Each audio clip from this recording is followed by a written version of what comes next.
시청자 여러분 안녕하십니까? 7월 9일 화요일 JTBC 뉴스 아침엔 시작합니다.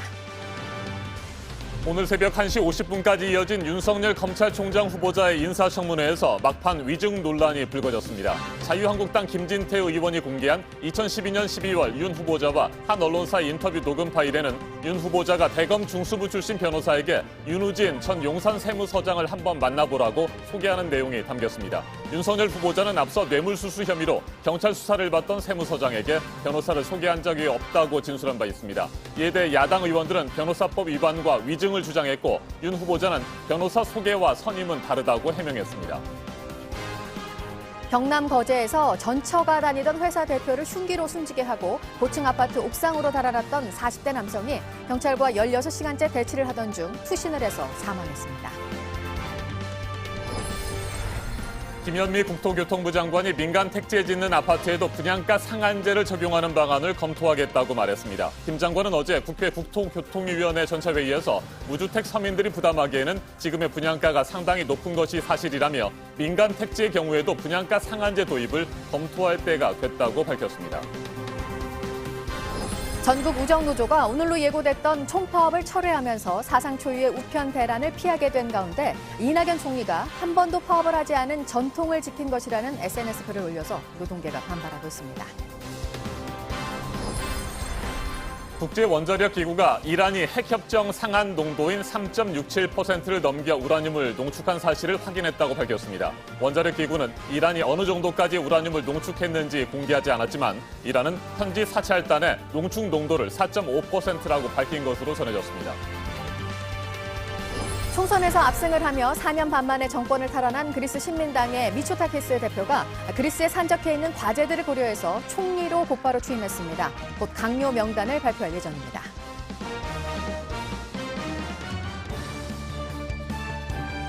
윤석열 검찰총장 후보자의 인사청문회가 어젯밤 자정을 넘겨 오늘 새벽 1시 50분까지 이어졌습니다. 윤우진 전 용산 세무서장 뇌물수수 사건에 윤석열 후보자가 개입했는지 여부가 핵심 쟁점이었습니다. 그런데 자정을 넘겨 윤 후보자의 녹음 파일이 공개되면서 위증 논란이 불거졌습니다.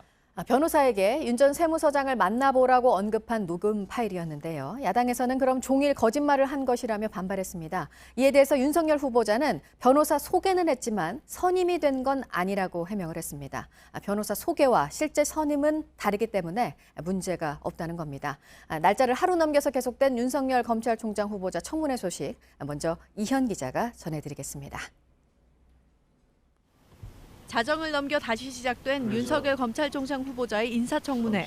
자유한국당 김진태 의원이 2012년 12월 윤 후보자가 한 언론사와 통화한 녹음 파일을 공개했습니다. 그래서 내가 그럼 진작에 얘기를 하지. 그러면은 변호사가 일단 필요할 테니까 내가 우리 중수부 연구하나 막 나간 이남석이 보고 일단 네가 지금 배진이한테는 얘기하지 말고 윤우진 서장 한번 만나봐라. 앞서 윤 후보자는 뇌물수수 혐의로 경찰 수사를 받던 윤우진 전 용산 세무서장에게 변호사를 소개한 적이 없다고 진술했습니다. 야당 의원들은 윤 후보자가 변호사법을 위반했고 청문회에서 위증까지 했다고 주장했습니다. 선임되진 않았지만 다 코치해줬잖아, 후보자가. 근데 왜 오늘 하루 종일 도대체 부인을 한 거예요? 오늘 저는 청문위원으로서 우롱당한 느낌이에요. 오전에 답변하신 내용과 전혀 상반된 내용이잖아요. 윤 후보자는 변호사 소개와 선임은 다르다고 해명했습니다. 그거 아는 사람이 무슨 형사 문제 생겼을 때 변호사 보고 좀 가서 얘기나 들어봐 줘라 또는 어느 변호사한테 좀 물어봐라 이게 이런 게 아니고 이게 사건을 알선하고 선임시키고 하는 그게 문제인 겁니다. 어제 오전 10시 시작된 청문회는 약 16시간 만인 오늘 새벽 1시 50분쯤 끝났습니다. JTBC 이현입니다. 윤석열 검찰총장 후보자의 인사청문회에서는 황교안 자유한국당 대표의 이름이 자주 언급됐습니다. 윤 후보자가 마치 황 대표 청문회 증인으로 출석한 듯한 장면도 있었습니다. 임소라 기자가 보도합니다. 윤석열 후보자의 인사말이 끝나고 10여 분 만에 황교안 한국당 대표 이름이 나옵니다. 윤우진 전 세무서장 사건과 관련해서입니다. 왜 무혐의 처리했는지 그때. 그리고 전 그게 궁금하면 여기다가 황교안 장관, 전 장관 증인을 불러야 됩니다. 황교안 장관한테 물어봐야죠 이거를. 공격수였던 한국당 위원들이 방어에 나섭니다. 해당 검사장도 모르는 사건을 당시 법무부 장관이 해명하라. 그야말로 정치공세입니다. 2013년 국정원 댓글 수사에 당시 법무부 장관이었던 황 대표가 외압을 넣었다는 의혹도 다시 나왔습니다. 야당 도와줄 일 있냐? 정하려고 그러면 내가 사표 내면 해라. 윤석열 후보자가 서울중앙지검장의 수사 외압과 함께 황교안 당시 법무부 장관이 개입했다는 사실을 증언하고 있습니다. 지금의 생각도 변함이 없죠. 하여튼 뭐 검사들이 변함이 있는 거 없는 것만 답변하세요. 없습니다. 윤 후보자는 세월호 수사 외압 의혹에 대해 총장이 되면 수사를 다시 검토해보겠다고도 했습니다. 다 한직으로 쫓아냈단 말이죠. 이것도 저는 직권남용이라고 봅니다. 직권남용 공소시효가 7년입니다. 총장이 되시면 이 부분에 대해서 재수사할 생각 없으십니까? 제가 취임을 하면 과거에 제가 관여하지 않았던 사건이지만 한번 잘 검토를 한번 해보겠습니다. 이번엔 황 대표의 측근인 정점식 의원이 방어에 나섭니다. 윤석열 검찰총장 후보자에 대한 청문회인지 황교안 자유한국당 대표에 대한 청문회인지 구분을 할 수가 없습니다. 그만큼 우리 황교안 당대표께서 국민들 사이에 인기가 좋은 모양입니다. JTBC 임소라입니다. 어제 오후 경남 거제 한 주상복합 건물에서 40대 남성이 전처가 다니던 회사의 대표를 흉기로 찔러 숨지게 했습니다. 그리고 범행 직후 20층 옥상으로 달아났는데 16시간가량 경찰과 대치하다가 결국 투신해서 숨졌습니다. 이자영 기자가 보도합니다. 아파트 난간 너머로 한 남성의 모습이 보입니다. 지켜보는 시민들은 걱정스러운 표정입니다. 45살 박모 씨가 서 있는 곳은 경남 거제시의 한 주상복합 건물 20층 옥상입니다. 박 씨는 어제 오후 2시 17분쯤 이 건물에서 전처가 다니던 건설사의 대표 A 씨를 흉기로 찌른 뒤 옥상으로 달아났습니다. 이후 16시간가량 경찰과의 대치가 이어졌습니다. 경찰은 박 씨가 요구한 커피와 담배를 전달하는가 하면 컵라면을 건네는 등 대화를 이어갔습니다. 현장엔 위기협상 전문가와 프로파일러도 투입됐습니다. 하지만 박 씨의 투신을 막진 못했습니다. 소방당국이 만약의 사태에 대비해 추락 방지 매트리스를 설치했지만 박 씨는 투신 직후 숨진 걸로 전해졌습니다. 박 씨는 경찰에 이혼한 전처를 불러달라고 줄곧 요구한 걸로 알려졌습니다. 경찰은 박 씨가 아내의 외도를 의심해 범행을 저지른 걸로 보고 정확한 투신 경위와 범행 동기를 조사할 방침입니다. JTBC 이자연입니다.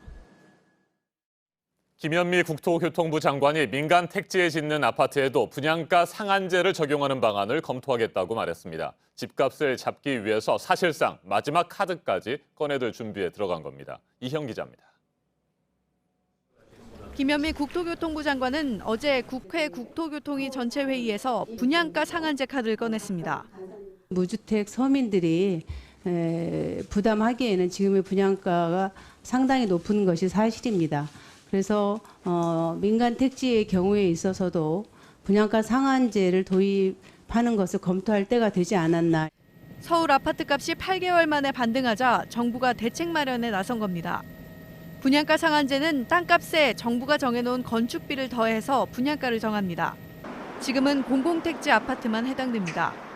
재개발, 재건축 단지와 같은 민간 택지로 분양가 상한제를 확대하겠다는 건데 이렇게 되면 지금보다 분양가가 낮아질 가능성이 큽니다.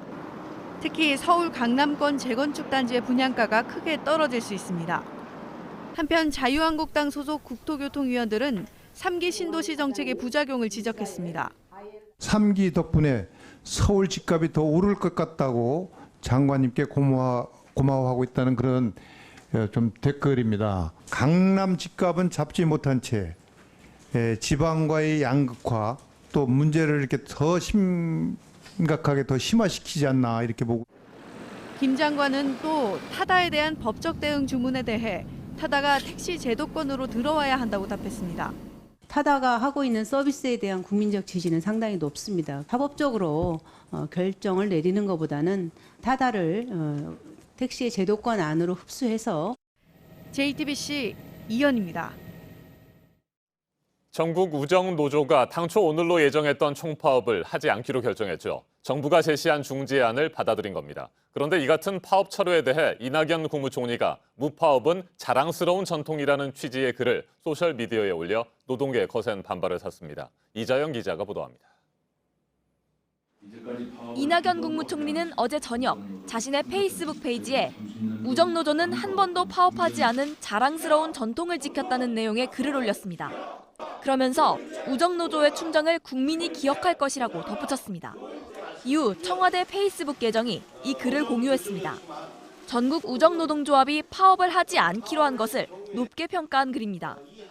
올해만 9명의 집배원이 과로로 사망한 가운데 우정노조는 집배원들의 처우 개선을 요구해왔습니다. 예정대로라면 오늘 총파업에 나설 걸로 보였습니다.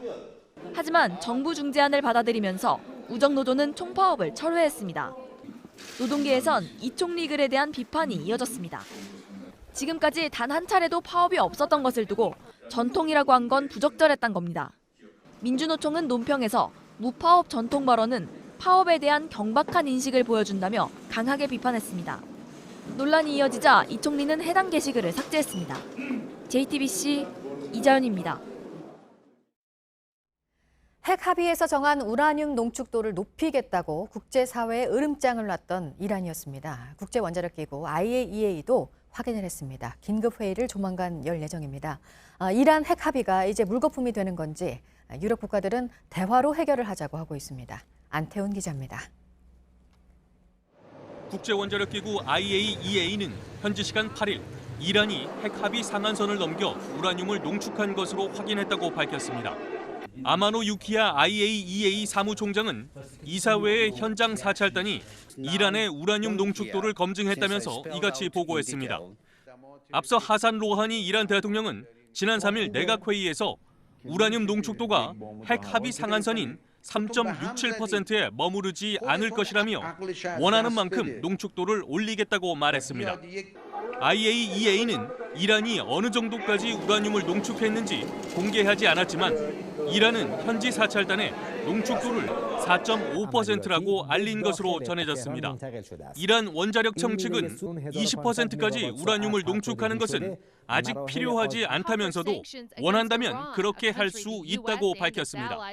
유럽연합은 이란 정부가 2015년 체결한 핵 합의를 지키지 않겠다고 밝힌 데 대해 거듭 우려를 표명했습니다.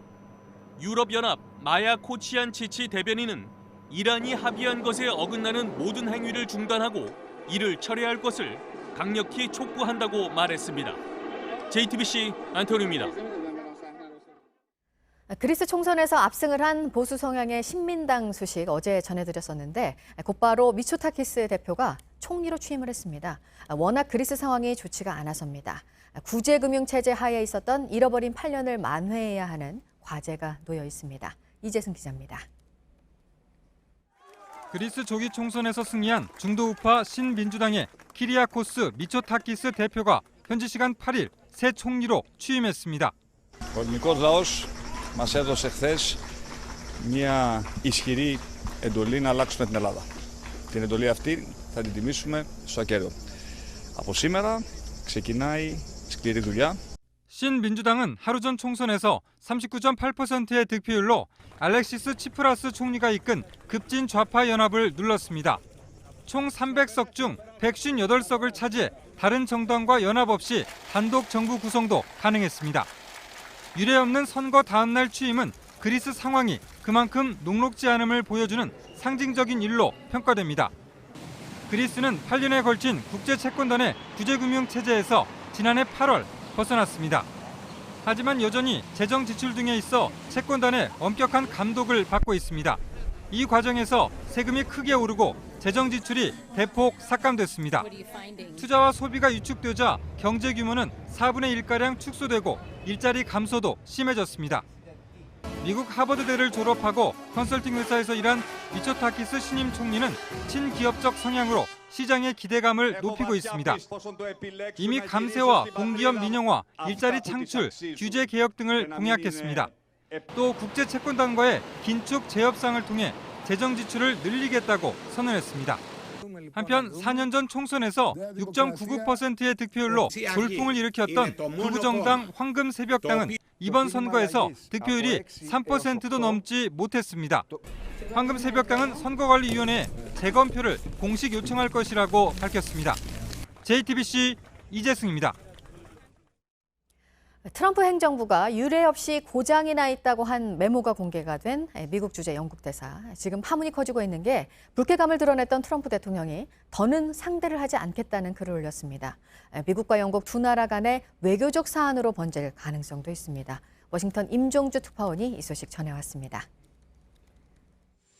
주말 휴가를 마친 트럼프 대통령이 누군가를 향해 불쾌한 감정을 표출합니다.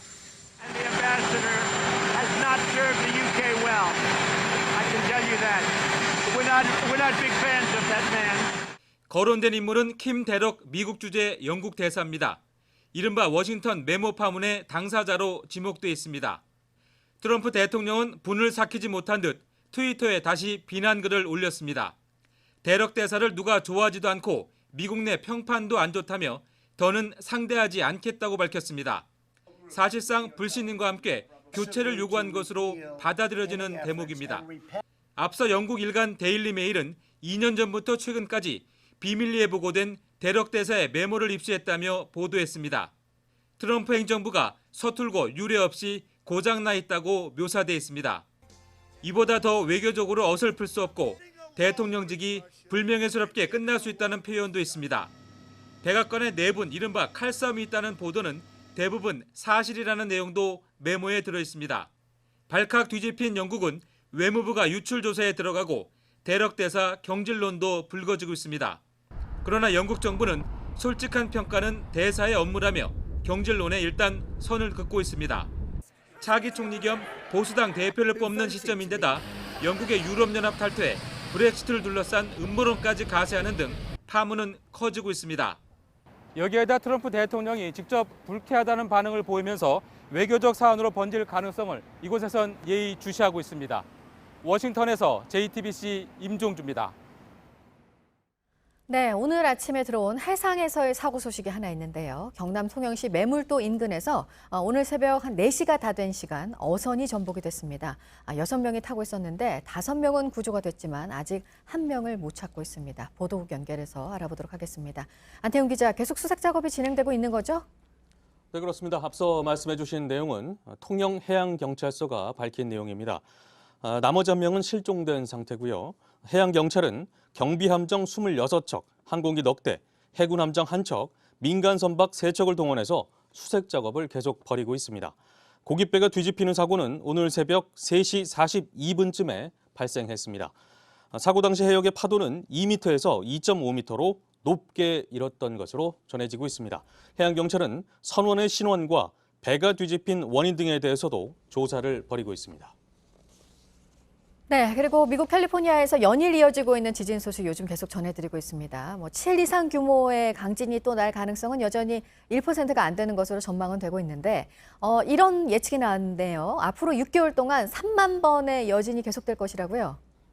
네, 그렇습니다. 지질 전문가들이 내놓은 예측입니다. 앞으로 6개월간의 그 지역에서 3만 회 정도의 여진이 계속될 가능성이 있다라고 내다본 것입니다. 이 밖에 현지 시간으로 8일, 우리 시간으로는 밤 사이에 전해진 규모 3.7의 여진으로 인한 피해 상황은 아직 전해지지 않고 있습니다. 여진에 앞서 발생한 규모 6.4와 7.1의 본진으로는 컨 카운티 일대 건물 50여 채가 균열되거나 파손된 것으로 집계됐습니다. 현지 소방당국은 계속 복구 작업을 벌이고 있습니다. 지진으로 인해 끊긴 도로나 전력선, 수도관 등은 대부분 복구가 완료됐습니다. 몇 주 안에 규모 7.0 이상의 강진이 다시 발생할 확률이 1% 정도라고 내다본 미국 지질조사국은 지진이 일어나면 무작정 건물 밖으로 나가지 말고 튼튼한 가구 밑에서 엎드려 기다리는 게 더 안전할 수 있다라고 설명하기도 했습니다. 또 운전 중이라면 도로변에 주차하고 상황을 지켜보는 게 낫다고 덧붙이기도 했습니다. 네, 지금까지 보도국에서 JTBC 안태훈입니다. 이번에는 오늘 아침 체크해봐야 할 뉴스들을 분야별로 살펴보겠습니다. 먼저 정치 분야입니다. 어제 국회 환경노동위원회 전체 회의에서 인천 붉은 수돗물 사태에 대한 정부 대응이 미흡했다는 지적이 나왔습니다. 정부가 인천시의 대응만 지켜보면서 관리 감독을 소홀하게 했다며 여야 모두 한 목소리로 비판했습니다. 일본 정부의 수출 규제와 관련한 해법을 찾기 위해서 여야가 국회 방일단을 파견하기로 했습니다. 문희상 국회의장의 제안에 여야 3당 원내대표들이 합의를 했는데 이른 시일 안에 방일을 추진할 계획입니다. 김정은 북한 국무위원장의 여동생 김여정 노동당 제1부부장의 권력 서열이 급상승한 것으로 나타났습니다. 어제 열린 김일성 주석 25주기 중앙추모대회에서 김여정 부부장은 김정은 위원장 왼쪽으로 4번째 자리에 앉았는데 주석단 자리 배치 기준으로 봤을 때 서열 9위의 자리입니다. 인천에서 구로 제2경인선 건설 사업이 추진이 됩니다. 예비 타당성 조사 착수 사업으로 결정이 되면서 이제 사업성 등이 입증이 되면 본격적으로 사업을 추진할 수 있게 됩니다. 2024년 착공, 2030년 개통을 목표로 잡고 있습니다. 총 사업비는 국비와 지방비가 7대3의 비율로 투입이 됩니다. 아이들이 좋아하는 캔디류에 대해서 중금속 안전관리가 앞으로도 철저히 이루어집니다. 사탕과 젤리에만 해당됐던 납 규격이 캐러멜과 양갱을 포함해 모든 제품에 앞으로는 적용이 될 예정입니다.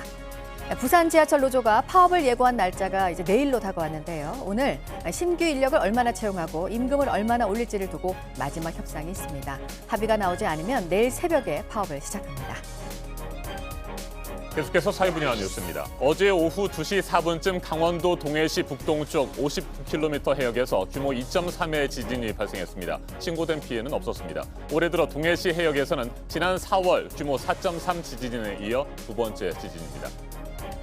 어젯밤 10시쯤 경기도 의왕시 1호선 의왕역 선로에서 50대 남성이 열차에 치여 숨진 채 발견됐습니다. 경찰은 이 남성이 철조망을 넘어 선로에 들어간 것으로 보고 정확한 사고 원인을 조사하고 있습니다.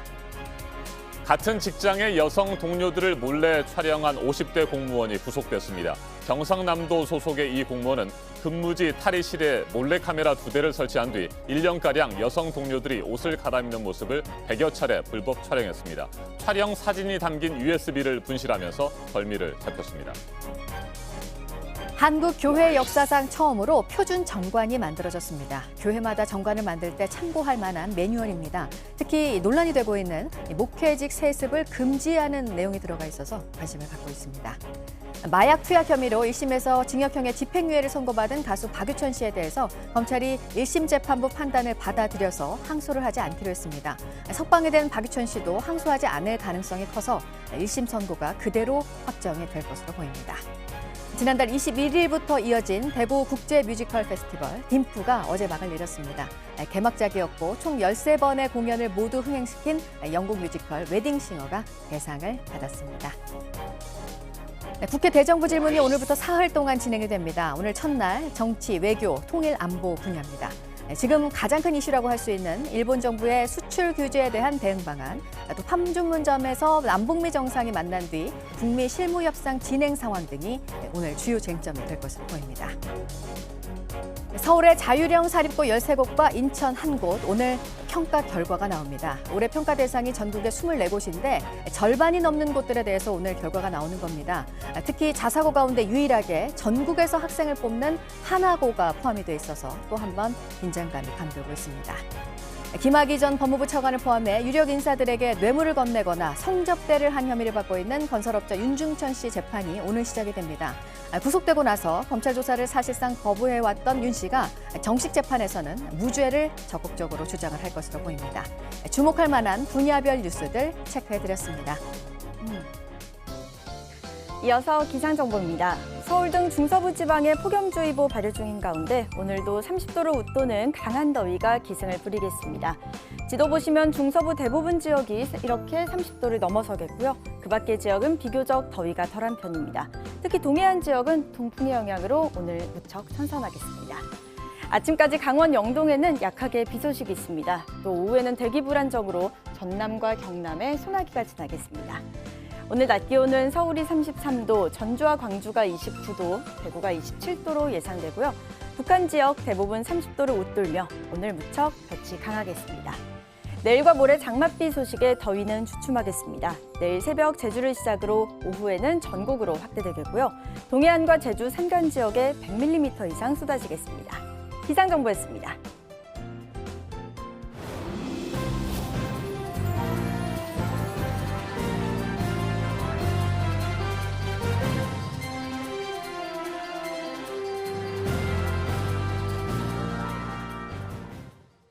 최근 해충이 갑자기 늘어서 피해본 지역들이 있습니다. 특히 세종시는 파리떼와 전쟁을 벌이고 있는데요. 왜 이런 일이 벌어진 건지 밀착 카메라에서 확인해 보겠습니다. 정원석 기자입니다. 세종시의 도로변에 있는 한 펜션, 방역이 한창입니다. 식사를 하는 사람들 사이로 파리가 날아듭니다. 들어갔잖아, 김치에 넣는 거. 이거 어떻게? 아이고, 어떻게 먹어? 파리가 그냥 회오리를 치니까. 살다가 이렇게 파리 많이 먹는 것도 처음이에요. 차를 주차를 해놓으면 네. 이거 새까매니까. 지금 말씀하신 것처럼 엄청 깨끗한 집에서가 그 감성 때문에 이렇게 우리가 피해를 입고 있는 거예요. 파리떼가 처음 나온 농장입니다. 흙바닥에 파리가 들끓습니다. 급한 대로 임시 방편을 썼지만 턱없이 부족합니다. 방역 작업이 아래서부터 이루어지고 있기 때문에 파리떼가 위로 몰리고 있다고 합니다. 그래서 이 정상 부근이 파리가 가장 많다고 하는데 한번 이 끈끈이를 이 정상에다 설치를 해서 얼마나 많은 파리떼가 일정 시간 동안에 몰리고 있는지 알아보도록 하겠습니다. 불과 5분여 만에 새까매졌습니다.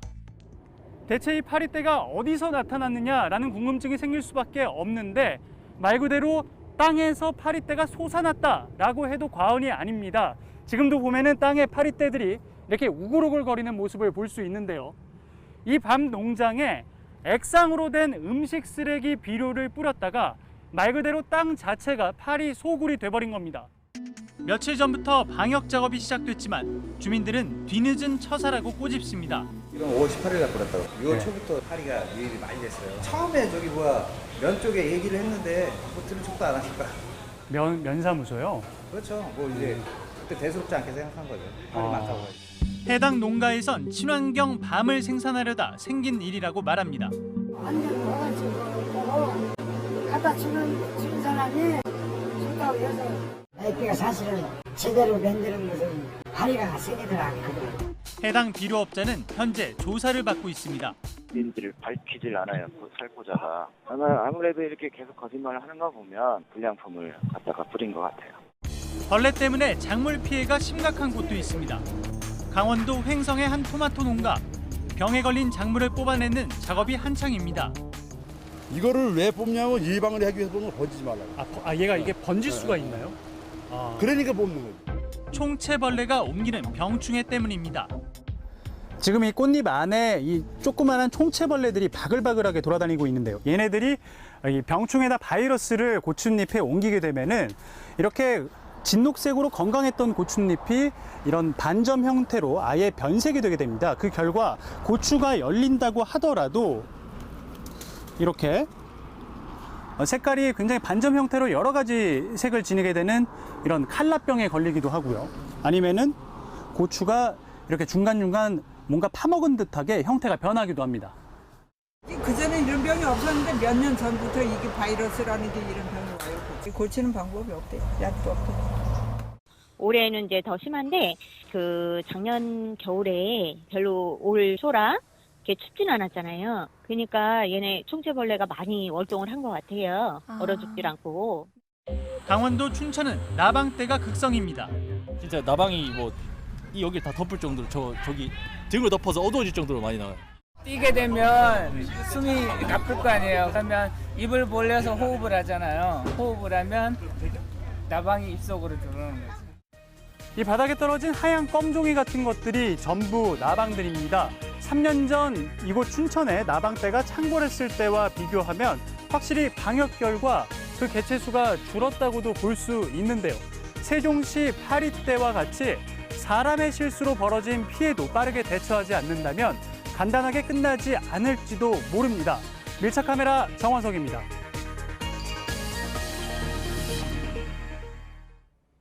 우리 돈 약 26억 원에 해당하는 미화 220만 달러를 들고 캄보디아에 몰래 입국하려던 한국인 남성 2명이 현지 경찰에 체포됐습니다. 현지 언론과 캄보디아 주재 한국 대사관 등에 따르면 이들은 현지 시간 7일 오후 6시쯤 홍콩발 비행기를 타고 캄보디아 북서부 시엠리아프 국제공항으로 입국하다가 짐에서 거액의 현금이 나와 곧바로 붙잡혔습니다. 당국은 이들이 중국인의 부탁을 받고 캄보디아 수도 프놈펜에 있는 카지노에서 돈 세탁을 하려고 했던 게 아닌지 의심하는 것으로 전해졌습니다. 현지 법상 유죄가 인정되면 이들은 징역 10에서 20년에 처해집니다. 저녁 이후 극단적 선택을 한 부사관의 유품에서 대전차 지뢰와 실탄 등 외부 유출이 금지된 군 무기가 발견됐습니다. 서울 관악경찰서에 따르면 지난 4월 극단적 선택을 한 부사관 A씨의 유품을 정리하던 유가족은 대전차 지뢰와 부비 트랩, 실탄 19종 등을 발견해 군 수도 방위사령부에 신고했습니다. 군 당국은 유출 경위를 조사하고 있습니다. 대전의 한 장애인 복지시설 대표가 거주장애인을 학대했다는 의혹이 제기돼 경찰이 수사에 나섰습니다. 대전 유성경찰서는 이 장애인 복지시설 대표 A씨를 학대 혐의로 형사 입건해 조사하고 있습니다. 시설에서 근무했던 한 사회복지사는 A씨가 장애인을 학대했다며 경찰에 신고했습니다. 유성군은 현장 점검을 진행한 뒤 거주장애인 16명 가운데 2명을 다른 시설로 옮겼습니다. 또 복지시설 대표 A씨가 거주장애인에게 접근할 수 없도록 명령 조치를 내렸습니다. 사회적으로 논란이 뜨거운 이슈에 대해 다양한 목소리를 들어보는 맞짱 토론 시간입니다. 오늘은 내년도 최저임금입니다. 최저임금위원회가 오늘 10차 전원회의를 열고 내년도 최저임금 수준에 대한 심의를 이어갑니다. 첨예하게 의견이 엇갈리면서 평행선을 달리고 있는 최저임금 논쟁 자세하게 짚어보겠습니다. 먼저 출연자들을 소개해드리겠습니다. 제 오른쪽으로 최승로 자유기업원 원장 나오셨습니다. 최저임금 인상에 반대를 하는 입장이신 거죠? 네, 그렇습니다. 네, 어서 오십시오. 반갑습니다. 네. 그리고 제 왼쪽에 최저임금 인상이 필요하다는 입장을 가지고 계시는 안진걸 민생경제연구소 소장 나오셨습니다. 어서 오십시오. 안녕하십니까. 네. 자, 시청자 여러분께서도 대부분 아시겠습니다만 올해 최저임금은 8,350원입니다. 그런데 경영계에서는 올해보다 4.2% 내린 시급 8,000원을 주장하고 있고요. 반면 노동계에서는 올해보다 19.8% 올린 시급 10,000원을 주장하고 있습니다. 문재인 대통령의 대선 공약을 지키라는 것 아니겠습니까? 네, 맞습니다. 자, 이 같은 주장이 첨예하게 엇갈리고 있습니다. 8,000원과 10,000원, 2,000원의 차이가 나고 있는데 두 분께서는 그렇다면 어느 정도의 최저임금이 내년에 적당하다고 생각하시는지 말씀을 좀 들어보도록 하겠습니다. 먼저 최승로 자유기업원 원장 어떻게 생각하십니까? 어느 정도가 적당하다고 보십니까? 네, 우리가 정치적으로 이 최저임금이 지금 결정이 되다 보니까 8,000원 이상으로 결정이 돼 있습니다. 그런데 이제 경제적으로 정치적인 이러한 주장을 제외하고 현실적으로 소상공인이나 자영업자의 그러한 그 경제 상태 그리고 근로자의 생산성 구조 이런 것을 고려를 했을 때는 실질적으로 현장에서 가능한 어느 정도 적절하다고 평가할 수 있는 그러니까 경제적인 측면을 고려한다면 약 4,000원에서 5,000원 정도의 최저임금이 적합한 임금 수준이다 이렇게 볼 수가 있고요. 현재 그 8,000원에서 10,000원 이렇게 주장하고 있는 이러한 최저임금의 이러한 논리는 대부분 어느 정도 우리 사회에서 중견 내지 대기업 정도의 어느 정도 임금을 충분히 제공할 수 있는 그러한 일자리에서나 감내할 수 있는 그러한 수준의 임금이다 이렇게 생각을 할 수가 있습니다. 그래서 이 법으로 최저임금을 강제한다면은 사실은 가장 이 최저임금이 적용이 많이 되고 있고 실질적으로 문제가 되고 있는 소상공인이나 자영업자에서 그러한 근로 환경에서 일하는 그러한 그 생산 구조나 생산 현장에 있어서의 지불 가능성을 고려한다면 지금의 최저임금은 상당히 높기 때문에 실질적으로 최저임금은 지금보다 동결 또는 내지는 인하하는 것이 합리적인 그런 방향이다 이렇게 볼 수가 있습니다. 네, 올해 최저임금이 8,350원인데 원장께서는 4,000~5,000원 선이 적당하다고 이렇게 말씀하셨는데 그게 맞습니까? 제가 잘 들은 네, 그렇습니다. 겁니까? 4,000~5,000원 선이 우리 그 생산 현장에서 감내할 수 있고 또 적정한 임금 수준이라고 생각을 하는데 이러한 그 임금은 시장에서 그러한 경제적으로 개인들 간에 원래 결정을 해야 되는데 그 개인들 간에 결정하는 것이 아니라 대신 정부가 대신 결정하는 임금 구조이기 때문에 사실은 경제 현상의 그러한 현실성에서 상당히 괴리된 상태에서 높은 수준 임금이 결정이 돼 있는 것이죠. 그래서 이러한 8,000원 선에서 앞으로 그러면 더 임금을 올릴 것이냐를 이제 정하게 되는데 정부 입장에서는 임금의 하방 경직성이 있기 때문에 네. 임금을 어느 정도 지금보다는 더 높이고 싶은 마음이 있을 것입니다. 그리고 노동계에서도 그런 것을 요구를 하고 있고요. 그런 것을 고려했을 때는 아마 정치적으로 임금이 이제 새롭게 또 결정이 되겠습니다만 경제적인 분야의 경제적인 이유만을 우리가 고려를 한다면은 지금의 임금은 상당히 높은 수준이다 이렇게 볼 수가 있습니다. 네, 앞으로 뭐 좀 더 깊게 토론을 하겠습니다만 4,5천 원 선이라고 한다면 고용주 사용자 입장에서는 반길 일인데 노동자들 입장에서 생활이 되겠습니까? 우리가 최저임금이라는 것이 그 복지의 내용으로만 보게 되면은 기업은 이 복지 기관이 돼버리는 것이죠. 네. 그런데 우리는 정부가 얼마든지 이 기초생활 수급 대상자를 포함해서 생활이 어려운 분에 대해서 복지 수단을 가지고 있습니다. 그러니까 임금으로 복지를 하겠다고 생각하여서는 이러한 기업 현장의 문제를 해결할 수가 없는 것이죠. 알겠습니다. 안진걸 소장님, 예. 노동계에서는 내년도 최저임금 시급 10,000원을 주장하고 있습니까?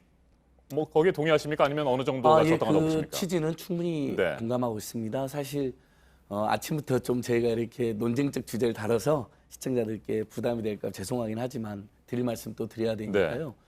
우리 국민들 굉장히 지금 교육비, 주거비, 의료비, 통신, 비자비, 교통비 굉장히 과도한 사회에 살고 있습니다.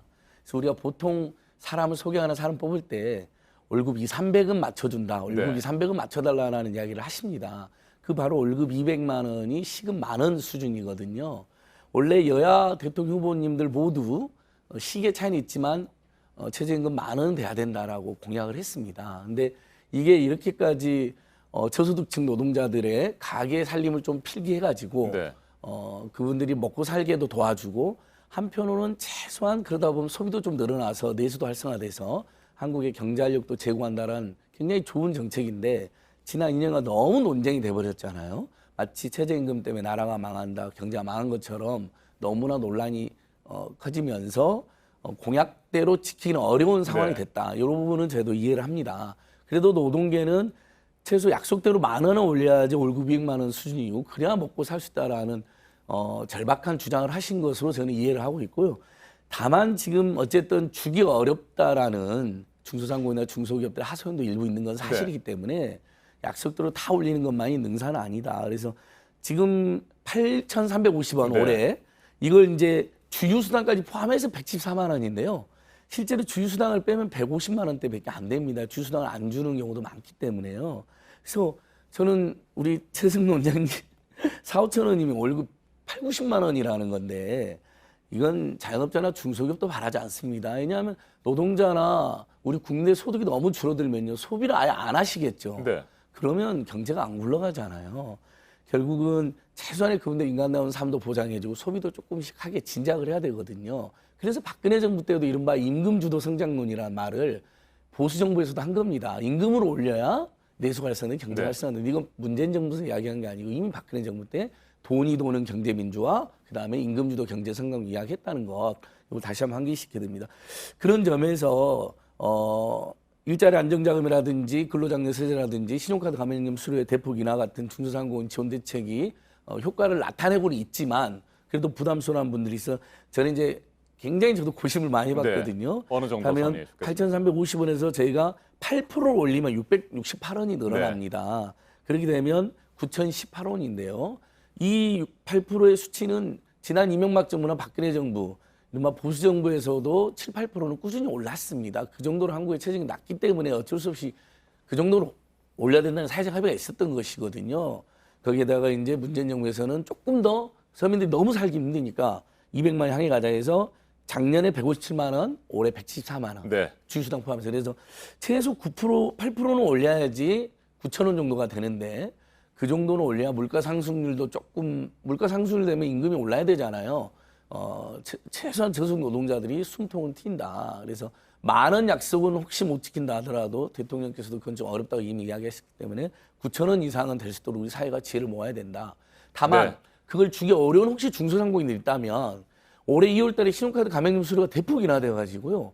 어떤 프랜차이즈 본사에서 조사해 보니까 한 달 1년에 550만 원의 추가 소득이 생긴 것으로 간주가 되더라고요. 그러니까 이런 대책들을 일부 보완한다면 최저임금 인상분에 대한 감당이 충분히 가능하다. 상승이 분명히 가능하다 이렇게 호소드려 봅니다. 네, 9,000원 이상으로 내년도 최저임금을 올려야 된다라고 하는 것이 안진걸 소장의 의견입니다. 자, 4,5,000원 선이 적당하다고 하는 최승로 원장, 그리고 안진걸 소장은 9,000원 이상.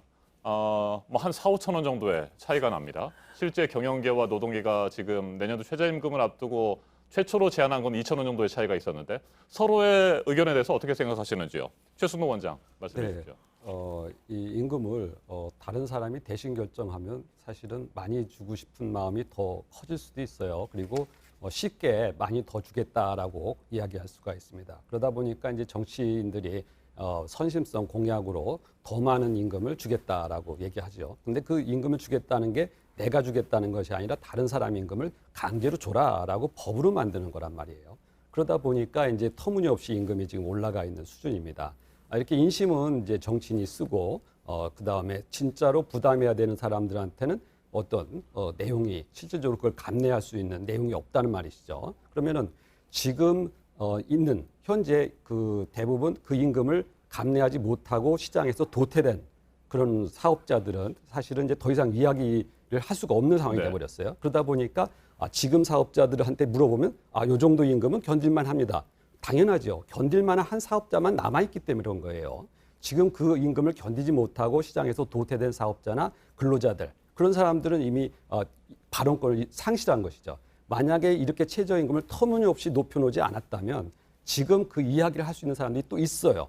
그러니까 그 임금에 8,000원보다 7,000원대에서 이미 고용을 하고 또 사업을 할 수 있는 사람들이 시장에서 사라져버린 것이죠. 이 사람들한테는 그런 발언권이 없느냐. 이 사람도 똑같은 국민이라는 거예요. 그래서 진짜로 우리 경제의 약자는 이렇게 강제로 법으로 임금을 높게 만들어놔서 실질적으로 거래를 못하고 계약도 못하고 일자리를 상실하고 사업을 못하게 된 사람들의 이러한 권익이 침해됐다는 것이죠. 네. 그래서 최저임금을 무조건 올리겠다라고 하는 이런 선심성 공약이라는 것이 실질적으로 많은 사람들을 일자리를 빼앗고 또 사업할 수 있는 그러한 사업의 기회를 빼앗는 일이라는 것이죠. 이런 것들은 이 법으로 강제할 사항이 아니라 사실은 임금을 더 주고 싶으면 정부가 더 줘야죠. 왜 대신해서 인심을 쓰고 사업자한테 그것을 법으로 못 지키면은 처벌까지 하겠다고 하는 것은 지나친 법이다. 더구나 이 최저임금의 대상 인원이 거의 35만 명 이상이 돼요.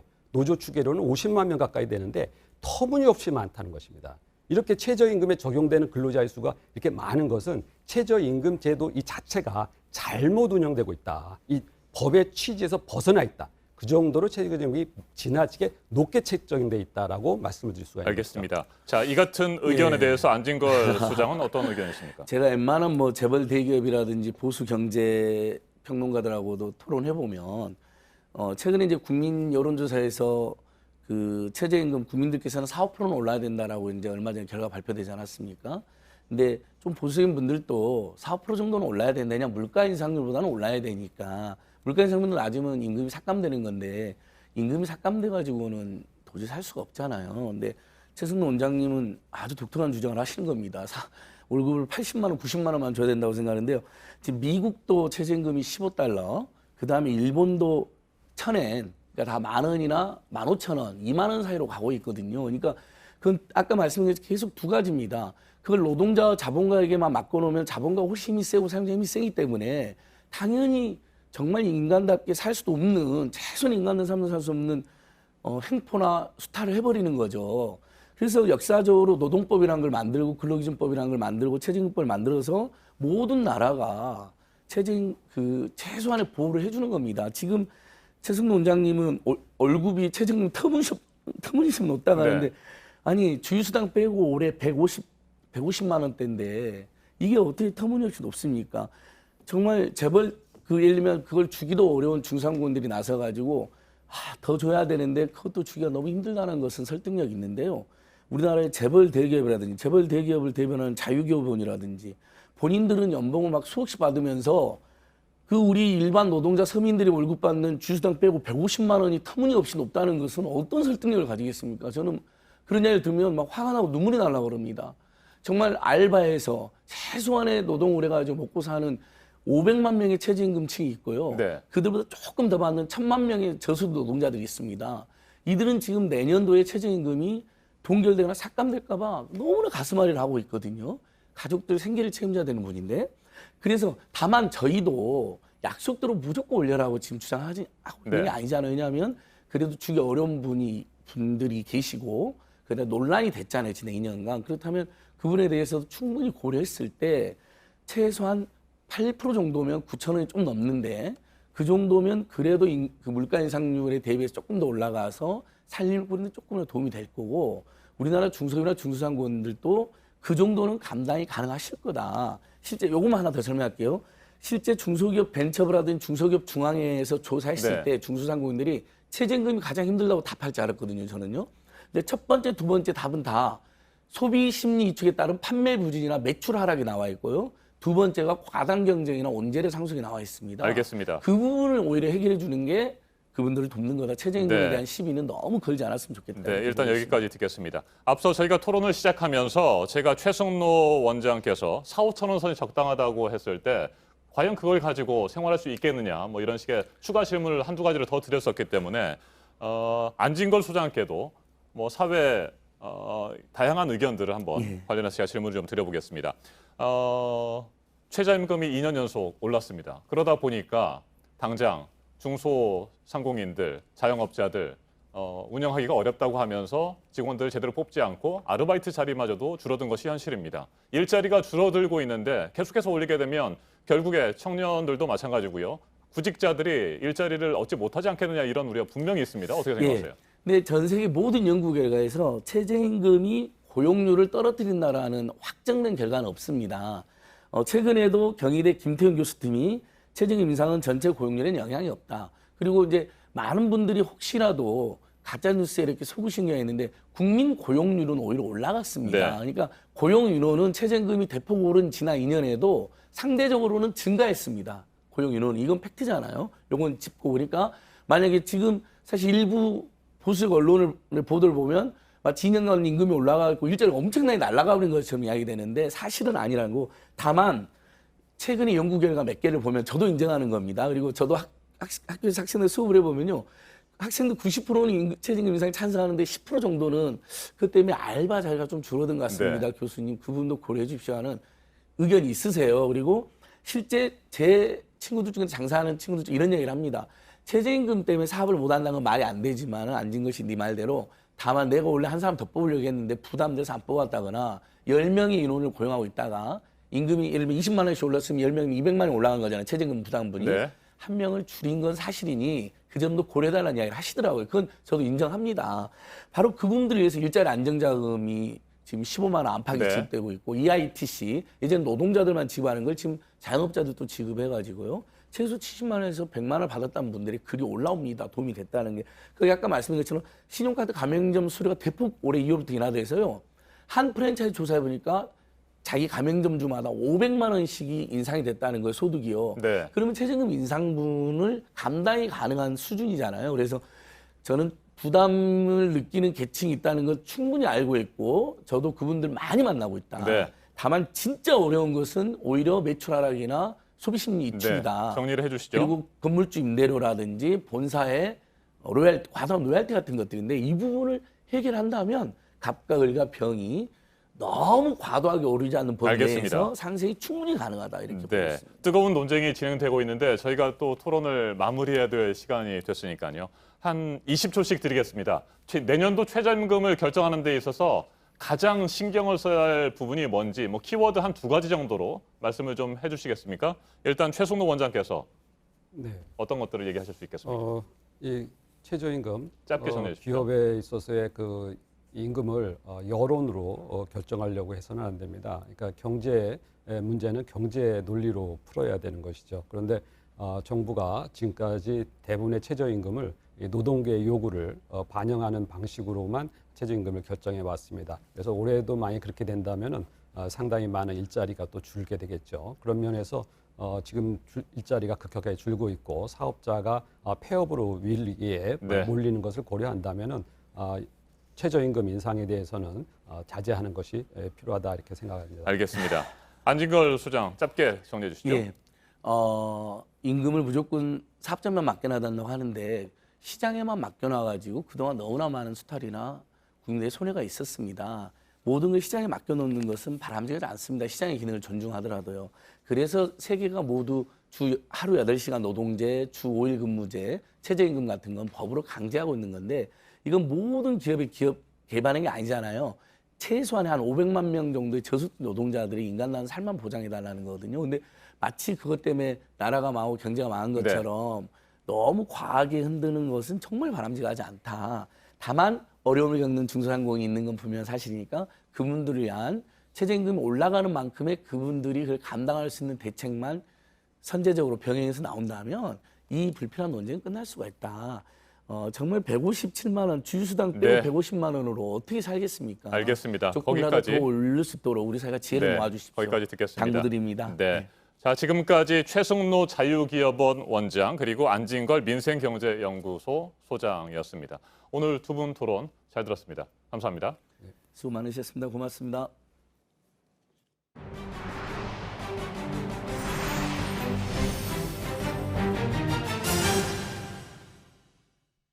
네, 예상대로 역시나 일본의 수출 규제 조치는 반도체 핵심 소재에서 끝나지 않을 것으로 보입니다. 2차 수출 규제 대상을 일본 언론에서 구체적으로 거론을 하고 있는데요. 100개 품목을 뽑아서 대비책을 준비하고 있다고 우리 정부는 말하고 있지만 대책을 만들기 어려운 품목들도 있습니다. 그래서 정부가 일본과의 양자 협의를 계속 조율하고 있습니다. 구혜진 기자가 보도합니다. 일본이 추가 수출 규제를 내놓을 시점을 정부는 18일쯤으로 보고 있습니다.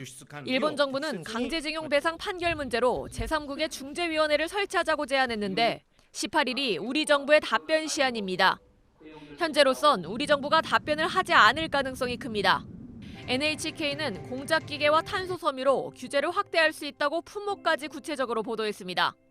기계를 만드는 기계인 공작기계는 자동차와 중공업 등 제조업 전반에 핵심적이고 탄소 섬유는 수소 연료 탱크의 핵심 소재입니다. 우리나라의 산업에 치명적이면서 일본산 의존도가 높은 것들이 꼽힙니다. 일본은 한국의 물류 안보를 믿을 수 없어 수출을 통제한다는 식의 안보 논리를 내세우고 있습니다. 이 논리로 규제를 확대할 수 있는 일본의 전략 물자는 1,100여 가지입니다. 코에 걸만 코골이거든요. 어떤 기술 품목이든. 그게 안보란 이름으로 규제를 하기 시작하면 정밀 공작 기계라든가 다른 기타 소재 분야 타격을 받을 가능성이 크거든요. 이런 가운데 문 대통령은 수석 보좌관 회의에서 차분한 외교적 해결을 강조했습니다. 다만 우리 정부도 대응 조치를 내놓을 수 있다고 경고했습니다. 한국의 기업들에게 피해가 실제적으로 발생할 경우 우리 정부로서도 필요한 대응을 하지 않을 수 없을 것입니다. JTBC 구혜진입니다. 서울 잠원동에서 철거 중이던 건물 외벽이 무너지면서 예비 부부를 포함해 4명의 사상자가 나온 사고. 왜 이런 날벼락 같은 사고가 벌어진 건지 지금 원인 조사가 진행이 되고 있습니다. 철거 비용을 아끼기 위해서 꼭 써야 하는 장비를 안 썼다는 의혹도 나온 상황입니다. 사고가 나기 20분 전 이상 징후를 느끼고 건축주 등에 알린 사람도 있었습니다. 건축사 직원이었는데 20분 동안 신고를 포함해서 아무 조치도 없었습니다. 조보경 기자입니다. 사고 당일 오후 2시쯤에 올라온 메시지입니다. 비계가 기울어지고 있다. 건물이 기울어져 있고 흔들리는 것 같다. 철거 현장에 있던 건축사 직원 B씨가 카카오톡 대화방에 남긴 글입니다. 이 방엔 건축주와 건축사 직원을 비롯해 6명이 참여하고 있었습니다. 하지만 답을 한 사람은 없었습니다. 다음 메시지가 올라온 건 약 20분 뒤 건물이 무너진 직후였습니다. 붕괴 사고가 일어났다는 내용입니다. 누군가 위험하다는 걸 신고했다면 행인과 차량이 대피할 수 있는 시간은 충분했을 것으로 짐작됩니다. 하지만 약 20분간 경찰과 소방당국에 접수된 신고는 단 한 건도 없었습니다.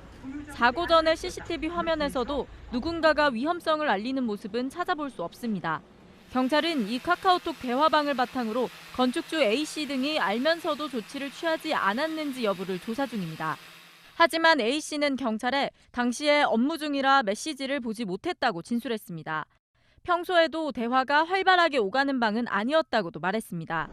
사고 당시 철거 노동자들은 대부분 1층 바깥에 있어 화를 면했는데 경찰은 이들도 위험할 수 있다는 점을 미리 알고 대피했는지 확인하고 있습니다. JTBC 조보경입니다. 베트남에서 온 아내를 어린 아이도 보는 앞에서 폭행한 남편이 구속이 돼서 그동안 얼마나 폭행이 계속됐던 건지 조사를 받고 있습니다. 축구 박항서 감독 때문에 한국에 우호적이었던 베트남이었는데 이번 사건으로 여론이 달라지는 모습도 보입니다. 강신우 기자입니다. 엄마가 맞자 울음을 터뜨리는 아이. 맞으면서도 여성은 팔을 벌려 아이를 챙깁니다. 법원이 베트남 출신 아내를 마구 때린 남편 김모 씨에게 구속영장을 발부했습니다. 김 씨는 법정에서 사과는커녕 남 탓을 했습니다. 다른 남자들도 마찬가지일 것 같은데 좀 폭행 예산에서 그런 걸 좀 신경을 썼으면 좋겠습니다. 이주민 여성들의 폭행 피해는 끊이지 않고 있습니다.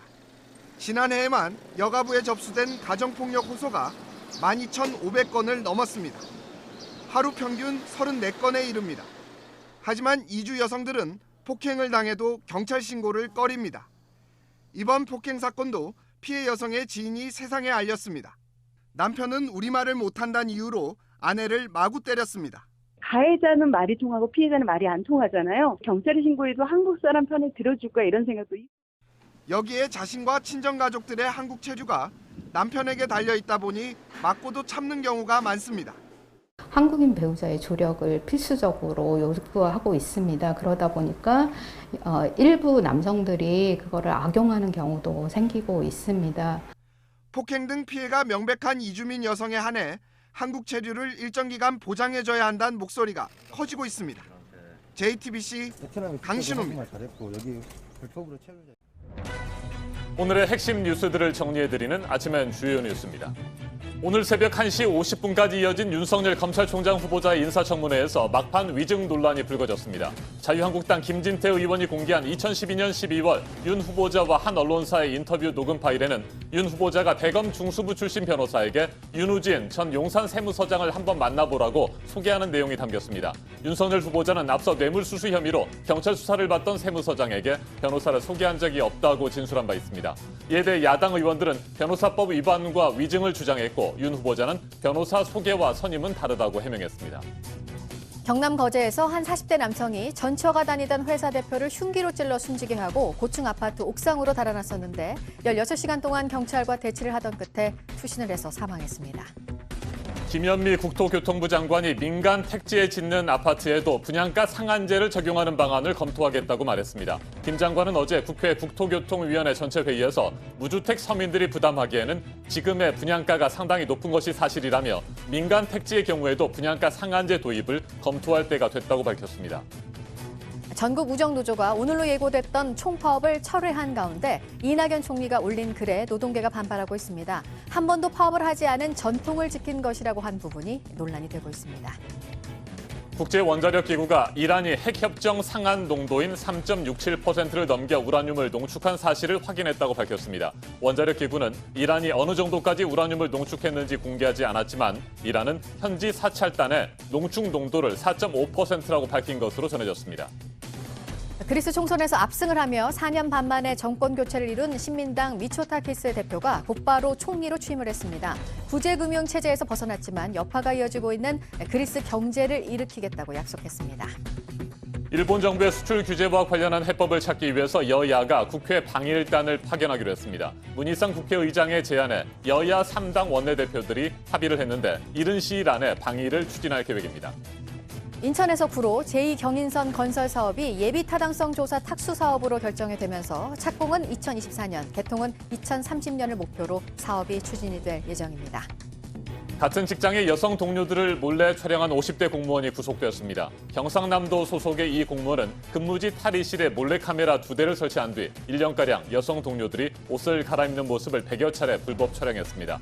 촬영 사진이 담긴 USB를 분실하면서 벌미를 잡혔습니다. 지금까지 아침엔 주요 뉴스 정리해드렸습니다. 미국 미시시피주의 한 골프장에 경비행기가 추락했습니다. 현지 시간 7일 미시시피주 옥스퍼드의 한 골프장에 경비행기 한 대가 추락했습니다. 조종속에서 비행 연습을 하던 10대 소녀가 크게 다쳐 병원으로 옮겨졌지만 결국 숨을 거뒀습니다. 지상에 있는 사람들의 피해는 없었는데요. 어쩌다 사고가 난 건지 당국이 조사를 진행하고 있습니다. 지난 4일 미국 독립기념일을 맞아 워싱턴주의 한 주택가에서 불꽃놀이 도중 폭발 사고가 일어났습니다. 불꽃이 사방으로 튀더니 걷잡을 수 없이 터져버리는데요. 주변에 있던 사람들이 급히 대피해 다행히 다친 사람은 없었습니다. 한 주민은 독립기념일이면 매년 이렇게 불꽃놀이 사고가 난다며 대책이 필요하다고 말했습니다.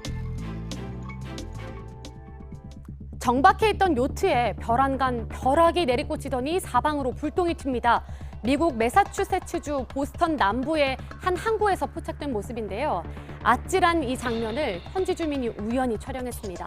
다행히 요트에 타고 있던 사람은 없었는데요. 수억 원에 달하는 이 요트는 내부 장비들이 망가져 버렸다고 합니다. 미국 국립기상청이 해당 영상을 소셜미디어에 올리며 천둥이 칠 땐 집 안으로 얼른 대피하라고 일렀습니다. 중국 남부 광시장족 자치구의 한 자연보호구역에서 보기 힘든 새하얀 털의 프랑스와 랑구르 원숭이가 발견됐습니다. 까만 털의 원숭이들 사이에 새하얀 털의 원숭이가 눈에 띕니다. 백색증으로 온몸의 털이 이렇게 새하얀 건데요. 세계적인 멸종 위기종인 프랑스와 랑구르 원숭이는 어린 시절엔 주황빛의 털이 나다가 자라나며 점차 까만 털로 변합니다. 이 구역에서 지금까지 새하얀 털의 랑구르 원숭이는 총 2마리가 발견됐는데요. 당국이 원숭이 무리를 보호하며 연구를 계속하겠다고 밝혔습니다. 외줄 위에서 자유자재로 몸을 퉁기며 아찔한 묘기를 선보입니다. 독일 뮌헨에서 열린 슬랙라인 대회인데요. 벨트같이 납작한 5cm 너비의 줄 위에서 하늘로 펄쩍펄쩍 솟아오릅니다. 마치 한국의 무형문화재인 전통 줄타기를 보는 것 같은데요. 총 8개국 24명의 선수가 출전해 페루에서 온 형제가 우승을 차지했습니다. 우승 선수의 경기 모습 함께 보시죠.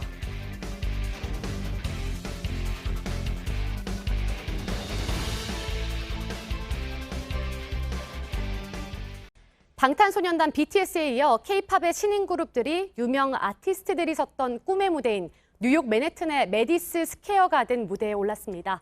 데뷔 1, 2년 차 신인 그룹 등 5개 팀이 참가했는데 주말 이틀 동안 5만 5천 명의 팬이 찾아 열광했습니다. 정효식 특파원입니다. 팬들의 함성 소리에 경기장이 떠나갈 듯합니다. K-팝 신인 그룹 더보이즈와 에이티즈의 합동 댄스 공연입니다. 데뷔 1, 2년 차 그룹들과 함께 뉴이스트와 세븐틴 등 인기 그룹들도 공연에 참여했습니다. 콘서트가 열린 메디슨 스퀘어 가든은 비틀즈와 엘튼 존 같은 세계적 스타들이 공연했던 곳입니다. 방탄소년단도 5년 전 K-콘 무대에서 미국 팬들과 처음으로 만났습니다. And I really do like K-pop because it shows that no matter like what language you speak or like what you look like, it can translate all over the world and become something really like powerful and popular. 객석을 메운 2만여 팬들은 신인 그룹들의 노래와 춤을 따라하며 열광합니다. 유튜브 뮤직비디오 등을 통해 이미 이들의 음악과 친숙해졌기 때문입니다. 콘서트에 앞서 열린 한국문화체험공간에도 팬들이 몰렸습니다.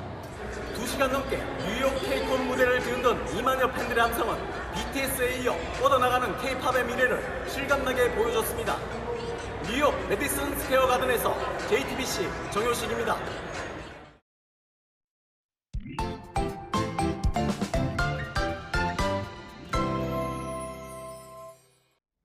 네, 곳에 따라 30도를 훌쩍 넘어서는 무더위가 이어지고 있습니다. 여름이니까 이 정도 더위쯤이야 참아야지 하는 생각을 하면서도 벌써부터 힘들다는 분들 많습니다. 자세한 기상 정보 알아보겠습니다.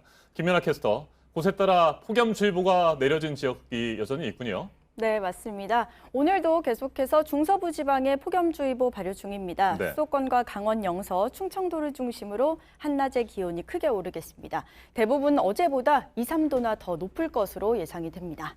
네, 오늘도 지역에 따라서 그럼 차이가 좀 많이 납니까? 네, 맞습니다. 다른 지역은 더위가 조금 덜한데요. 보시는 것처럼 기온차가 뚜렷합니다. 오늘 예상 낮 기온 지도인데요. 중서부 지방은 이렇게 30도에서 35도의 기온 예상되고요. 그 밖의 지역은 비교적 더위가 덜하겠습니다. 특히 동해안 지역은 동풍의 영향으로 꽤 선선할 것으로 예상됩니다. 이렇게 오늘 낮 동안 서울이 33도, 광주가 29도, 대구가 27도가 되겠고요. 강릉은 24도로 예보돼 있습니다. 네, 강릉이 24도, 대구도 27도. 오늘 더위를 피하려면 이 동해안 쪽으로 가면 좋을 것 같습니다. 네. 오늘 이 정도로 기온차가 좀 있고요. 자, 비가 또 지역에 따라 내리게 됩니까? 네, 맞습니다. 오늘도 장맛비는 아닌데요. 네. 자, 일단 오늘은 강원 영동에 아침까지 약하게 비 소식 있습니다. 그리고 오후에는 대기 불안정으로 전남과 경남 내륙에 소나기가 지나겠습니다. 오늘도 양은 많지 않은데요. 돌풍이 불고 천둥 번개가 칠 수 있어서 사고 없도록 유의하셔야겠습니다. 네, 오늘까지는 장맛비는 아니고 당초 어제 예보한 대로라면 내일부터 장맛비가 시작되는 거잖아요. 지금 장마 전선이 아래쪽에서 올라오고 있습니까? 네, 맞습니다. 서서히 올라오고 있는데요. 네. 자, 바로 내일부터 장마전선의 영향을 받겠습니다. 제주 남쪽 해상에서 장마전선이 북상하면서 내일 새벽 제주를 시작으로 오전에는 남부지방, 또 오후에는 전국에 장맛비가 쏟아지겠습니다. 비구름대는 모레 목요일 서서히 북동쪽으로 빠져나가면서 저녁에는 대부분 그칠 것으로 보입니다. 네, 시원한 장맛비가 내리면 뭐 더위도 한풀 꺾일 수 있을 것 같습니다만 또 너무나 많이 내리면 피해가 있을 수 있으니까 걱정이 되기도 합니다. 어느 정도나 비가 내리나요? 네, 일단 가장 먼저 비가 시작되는 제주도는 물론이고요. 또 비구름대가 동쪽으로 빠져나가기 때문에 동쪽 지역의 강수 지속 시간이 깁니다. 특히 동해안 지역에 150mm 가까이 쏟아지는 곳도 있으니까요. 이 지역에 계신 분들은 대비 정말 잘해 주셔야겠습니다. 네, 이번에 비가 내리고 나면 더위는 조금 한풀 꺾이게 됩니까? 어떻게 전망하고 계세요? 네, 내일부터는 서울의 낮 기온이 30도 밑으로 떨어지면서 폭염주의보도 해제될 것으로 보입니다. 비가 그치고 나면 다시 기온이 오르긴 하겠지만 요 며칠 이어진 무더위만큼 볕이 강하지는 않겠습니다. 네, 35도 위로 올라가거나 뭐 이러지는 않을 것 같군요. 주말에 30도 정도로 기온이 예상됩니다. 알겠습니다. 여기까지 듣죠. 김연아 캐스터 수고했습니다.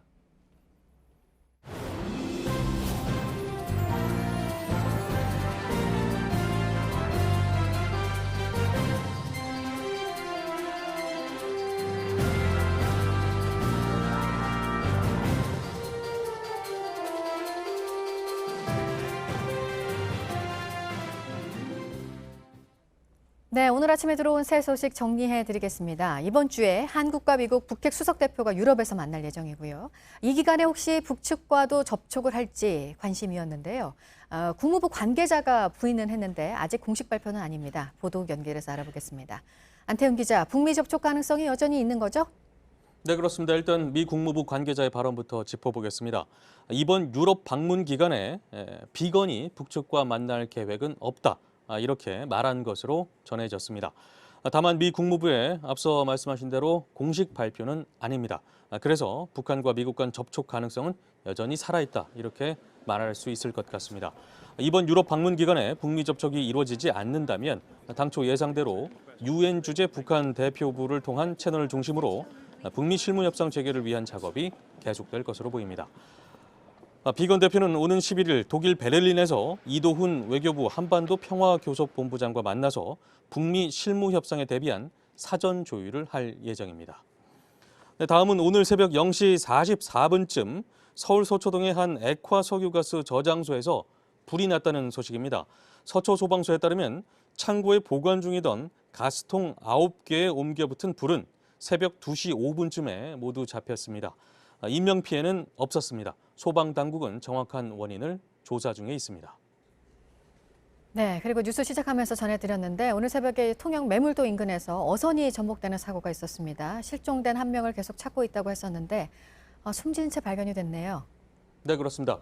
실종됐던 선원은 스리랑카 국적의 24살 B 씨입니다.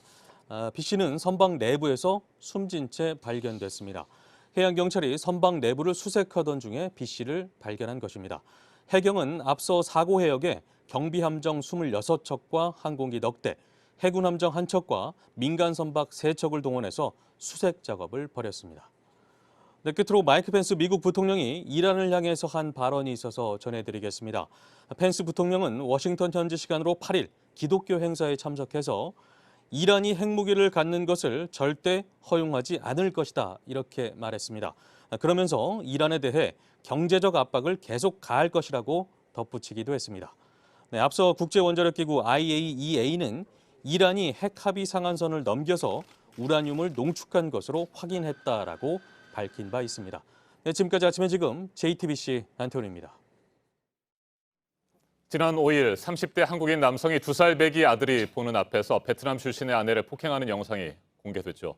국내는 물론이고 베트남 현지에서도 공분을 사고 있습니다. 무차별 폭력을 휘두른 남성은 특수상해와 아동보호법 위반 혐의로 어제 구속됐습니다. 청와대 게시판에는 엄벌을 요구하는 국민청원의 글이 이어지고 있습니다.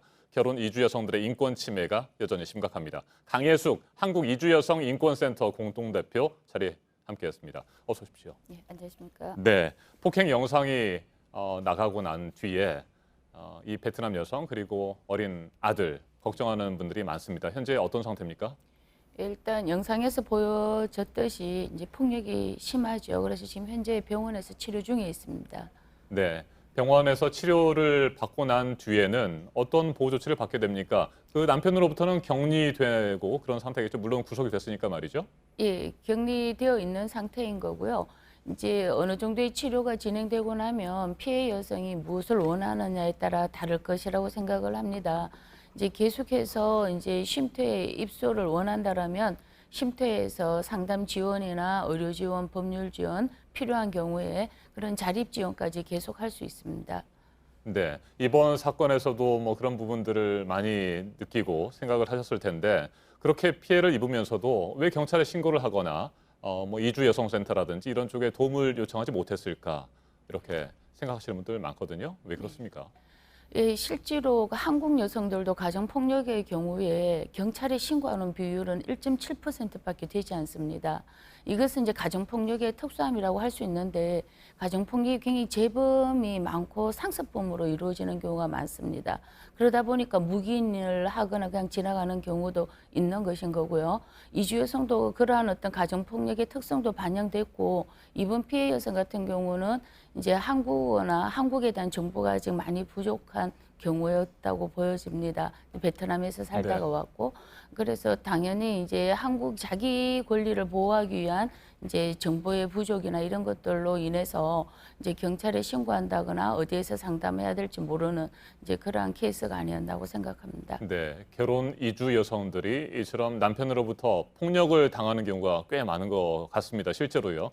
한 조사 결과에 따르면 결혼 이주 여성 10명 가운데 4명 걸로 가정폭력에 피해를 입었다. 이렇게 답변을 한 것으로 나타났습니다. 예, 2017년도 국가인권위원회 조사에서 900여 명의 여성을 조사했는데 그게 한 42.1%가 가정폭력 경험한 것으로 드러났습니다.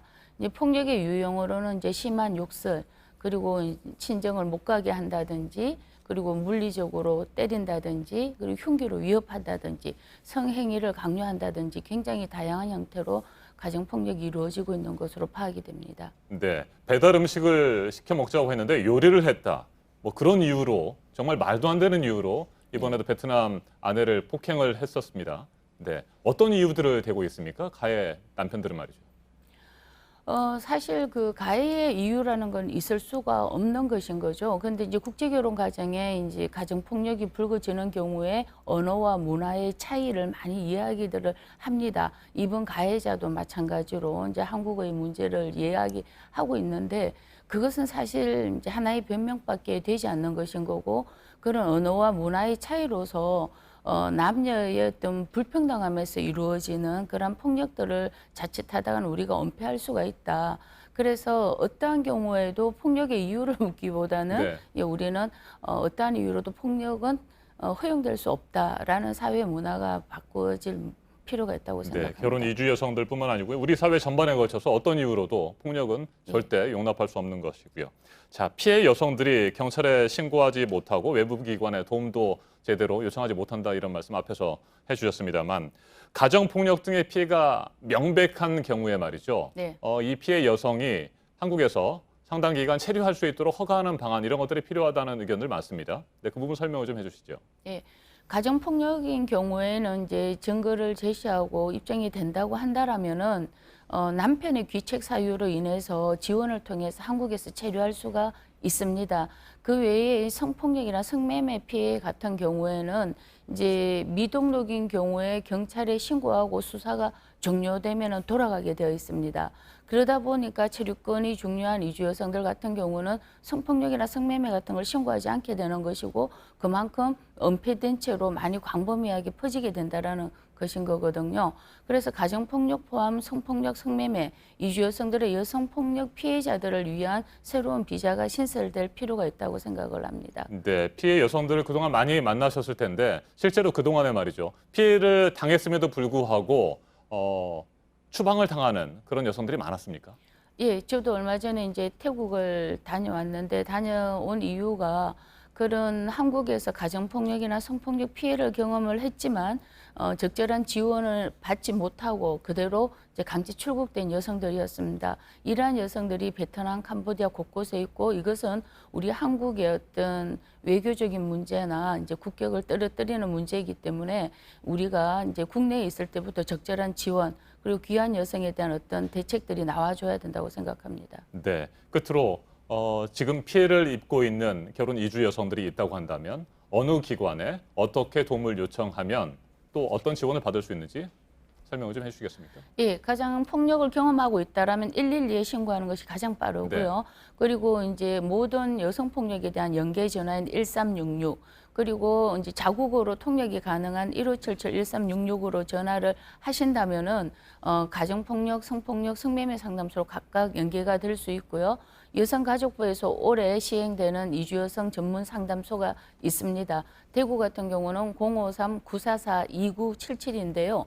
그런 전문 상담 기관에 전화를 하셔서 폭력에 대한 지원을 받으신다라면 폭력이 맞다라고 한다라면 한국에서 체류하시면서 지원을 받을 수 있다는 걸 꼭 기억하시고 항상 지원 요청을 하셨으면 하는 바람입니다. 네, 지역별로 상담 기관에 연락을 해주시면 좋겠습니다만 쉽게 112에 전화를 예. 해서 경찰에 신고를 하면 되겠고요. 1577-1366번 네. 다시 한번 말씀드리면 112 경찰에 신고하거나 1577-1366으로 네. 전화를 걸으셔서 지원을 요청하시면 된다. 네. 예, 알겠습니다. 여기까지 듣겠습니다.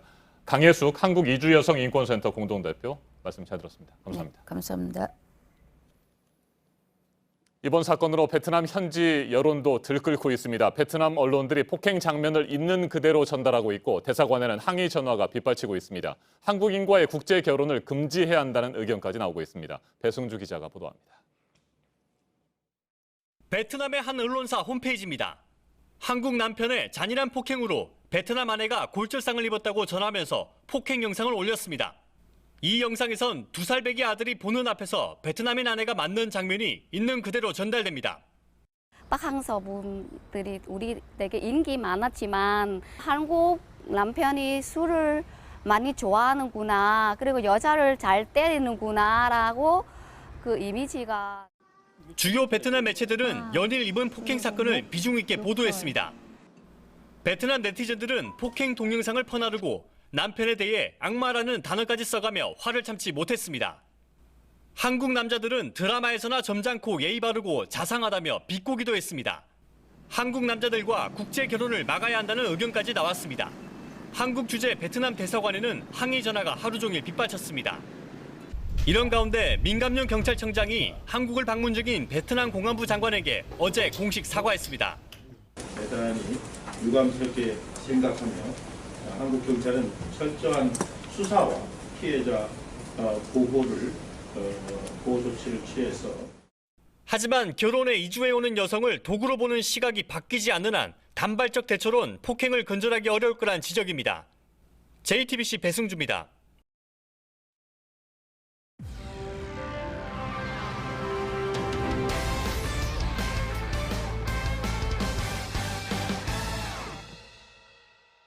네, 시청자 여러분들의 실생활에 유용한 정보 드리는 순서입니다. 화요일 코너 이름은 저희가 반짝 경제로 잡았습니다. 요즘 아무래도 가장 관심은 집값이 이제 오르는 건가여서 이 부분 정보를 좀 드리려고 하는데 어제 마침 김현미 국토부 장관이 이 꿈틀거리는 집값을 잡기 위한 분양가 상한제 확대 검토 이 발언도 해서 이 부분 좀 자세히 짚어드리도록 하겠습니다.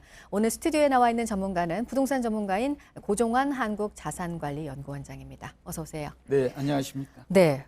서울 집값이 다시 오르고 있다고 하니까 정부가 뭔가 카드를 꺼내야 될 것이다. 그 네. 가운데 하나가 이제 분양가 상한제를, 이게 원래 공공택지만 적용되던 걸 민간택지. 어제 김현미 국토부 장관이 좀 더 구체적으로 얘기를 했어요. 네. 그러면 이제 시청자 여러분들은 딱 단도직입적으로 궁금한 게 집값 상승이 멈출 정도인가요?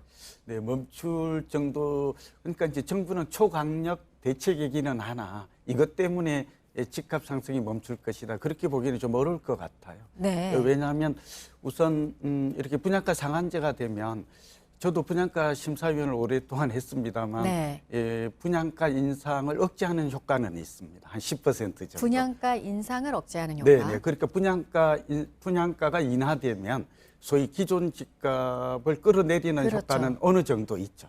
지금 정부가 원하는 방향이 그런 네. 거잖아요. 그러나 집값의 상승을 다소 억제할 수는 있어도 주변의 시세를 인하하는 효과는 미약하다. 이런 그 통계와 분석도 있거든요. 그러니까 이것 때문에 이것만 가지고는, 그러니까 다시 말해서 공급 확대 정책이 또 강남권의 주택 수요를 분산시키는 정책이 또 병행되지 않는다면 효과는 제한적이다라고 판단이 됩니다. 근데 당장 재건축 단지들 지금 네. 이 집값 상승의 주요 원인이 됐었는데 타격을 좀 받는 거 아닙니까? 네, 그렇죠. 재건축. 근데 이 부작용이 우려가 돼요. 그러니까 재건축 재개발의 그 분양가는 낮아질 게 분명해. 특히 강남권에 네. 지금 분양가가 거의 5천만 원 넘어가잖아요. 네. 이런 것들이 분양가의 상승을 막아서 기존 집값을 자극하는 이런 효과를 억제하는 효과는 분명히 있을 거예요. 그러나 문제는 시장에서 단기뿐만 아니라 중장기로 본다면 지금 재건축 재개발 분양 단지들이 다 미룰 가능성이 많거든요. 네. 그러니까 상한제가 적용되면 그만큼 이익이 줄어들게 되고 어허. 조합원들의 입장에서는 추가 부담금이 오히려 증가하는 그렇죠. 이런 상황에서는 공급을 안 하겠죠. 네. 그럼 가뜩이나 재건축 재개발 억제 정책이 지금 서울시에서 행해지고 있는데 그럼 강남권은 이제 공급이 더 늦어지거나 줄어들게 된다. 이런 것들은 오히려 지금 강남권이 문제되잖아요. 마용성광하고. 그러면 오히려 공급이 중장기적으로 감소해서 집값이 오를 가능성이 많다. 이런 메시지를 줄 가능성도 많고 그렇게 인식될 여지가 있어요. 집값을 잡으려고 분양가 상한제를 민간택지에도 적용을 했는데 주택 공급이 적어지면 또 다시 집값이 오를 수 있다. 그렇죠. 단기적으로는 집값 안정 효과가 있겠지만 오히려 중장기적으로는 불안해질 여지가 더 크다. 이런 점들은 우리가 좀 주의 깊게 봐야 합니다. 언제쯤부터 이 민간 택지로 분양가 상한제가 적용이 되는 게 시행이 될까요? 빠르면 아마 이번 달부터 될 것 같아요. 왜냐하면 정부가 오래전부터 이 카드를 만지작거렸고 준비가 다 된 것 같고 실제 시행에 있어서 주택법 시행령만 바꾸면 되거든요. 그러니까 입법사항이 아니에요. 그렇기 때문에 아마 빠르면 곧 시행이 되지 않을까 그렇게 봅니다. 그러니까 정부가 이렇게 카드를 꺼내들 수밖에 없었는 게 지금 서울 집값이 다시 오를 움직임을 보이고 있었고요. 그렇죠. 그래서 지금 1년 뒤에도 서울 집값이 계속 오를 것이다. 이렇게 전망하는 부동산 전문가들도 지금 많습니다. 네. 어떻게 생각하시나요? 네, 저는 뭐 집값이 계속 오를 것이다에는 동의하지 않습니다. 네. 그 이유가 있는데요. 네. 우선 집값도 경제제이기 때문에 수요 공급에 의해서 결정이 되죠. 또 집값에 영향을 미치는 변수를 보면 뭐 여러 가지 실물 경기라든지 수급이라든지 정책, 금리, 심리 이런 여러 가지 다양한 요인들이 작용이 되거든요. 근데 지금은 금리 인하라든지 공급이 좀 부족한 걸 빼고는 정부의 규제 정책도 여전히 강화되고 있고 무엇보다도 지금 실물 경기가 좋지는 않아요. 둔화되고 있고 이런 상황에서 소득이 증가하지 않는데 경기 자체가 좋지 않은데 집값만 나홀로 상승한다. 이렇게 예단하기는 좀 어렵죠. 그리고 또 무엇보다도 그동안 집값이 한 5, 6년간 올랐던 런던이나 뉴욕, 파리, 상하이 이런 곳들도 보면 최근에 그랜드 조정이라고 해서 글로벌 집값도 조정기에 들어있지 않습니까? 근데 이런 것들을 종합적으로 감안을 하면 우리나라 집값만 나홀로 상승하기는 어렵다.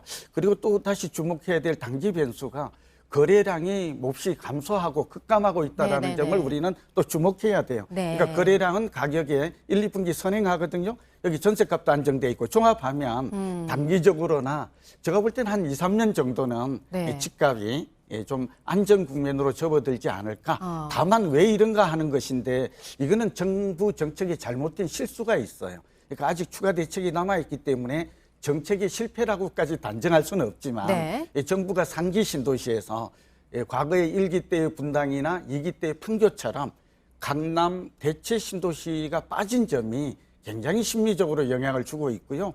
여기다가 재건축, 재개발 억제 정책 이런 것들이 결국은 공급 부족에 대한 우려를 심화시키고 있거든요. 그리고 이제 금리 인하 기대감이 나오고 있잖아요. 네. 여기다가 시중에 풀린 돈이 너무 많아요. 이런 요인들이 집값을 올리고 있는데 저는 전체적으로 집값은 작년 9월, 10월경에 고점을 찍고 이미 상승 국면에서 하향 안정 국면으로 전환된 게 아닌가. 다만 정부의 정책이 효과적으로 대응을 하지 못한 이런 것들이 부작용이 나타나고 있는 것으로 해석하고 있습니다. 많은 전문가들이 지금 계속 서울 집값이 오를 것이라고 전망을 하는데 우리 고종환 원장께서는 하향 안정세에 접어드는 여러 안정 국면으로 신호가 나타나고 있다. 그렇게 네. 얘기를 거래량이 해주셨습니다. 아주 급감하고 있고요. 네네. 또 정부의 정책이 대출 규제라든지 세금 강화 정책이 계속 강화되고 있거든요. 또 하나 잠깐 말씀드리면 사람들이 실감을 못 하는데 왜냐하면 종부세가 이제 재산세가 7월, 9월, 네. 12월에 종부세가 나와요. 아마 깜짝 놀랄걸요. 강남 같은 경우에는 한 2배 이상 증가할 것으로 보이고요.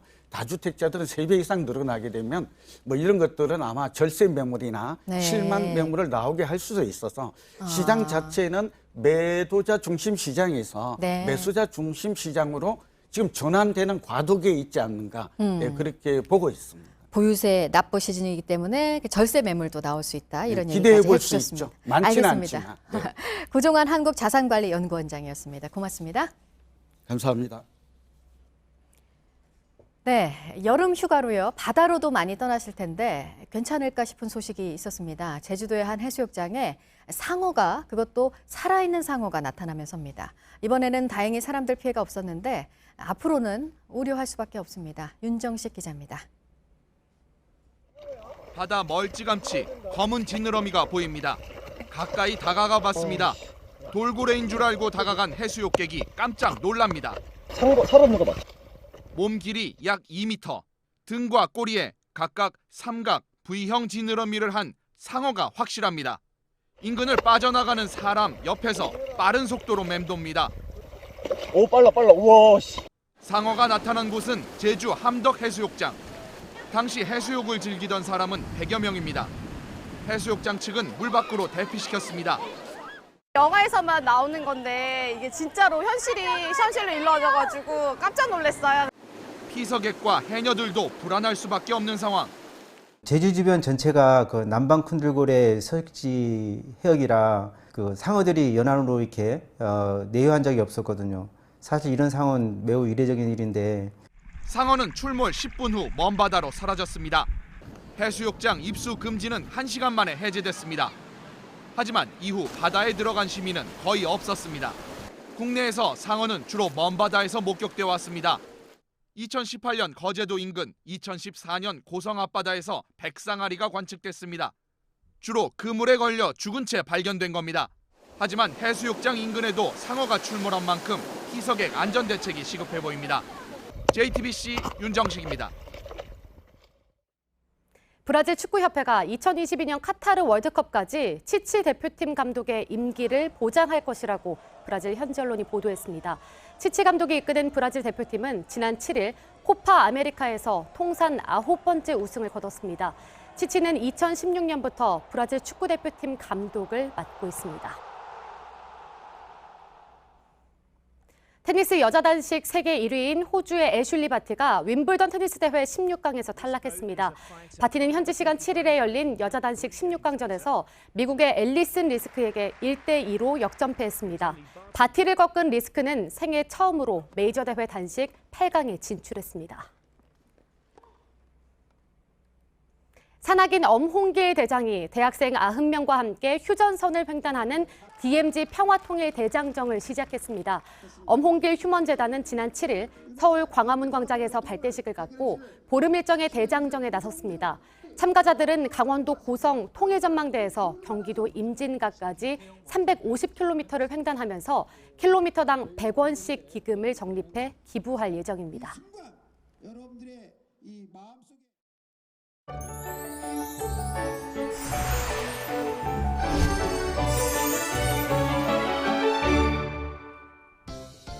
서울 등 중서부 지방에 폭염주의보 발효 중인 가운데 오늘도 30도를 웃도는 강한 더위가 기승을 부리겠습니다. 지도 보시면 중서부 대부분 지역이 30도를 넘어서겠고요. 그 밖의 지역은 비교적 더위가 덜한 편입니다. 특히 동해안 지역은 동풍의 영향으로 꽤 선선하겠습니다.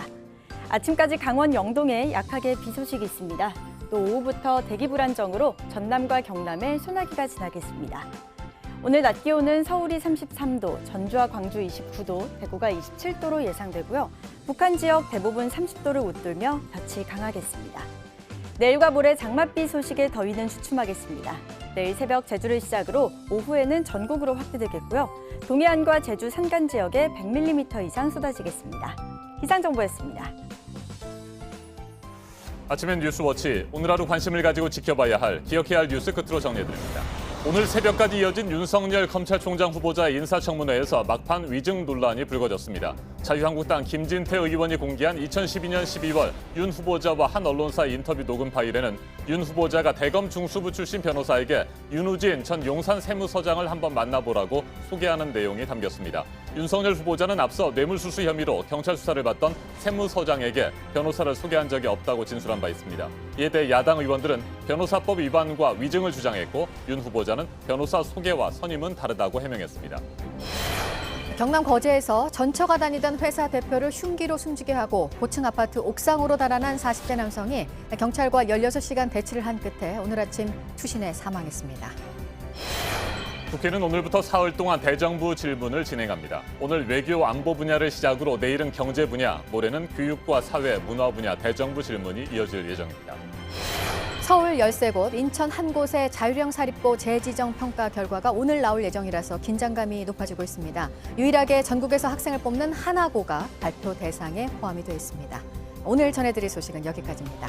이상으로 JTBC 뉴스 아침엔 화요일 순서 모두 마치겠습니다. 건강한 하루 보내시기 바랍니다. 고맙습니다.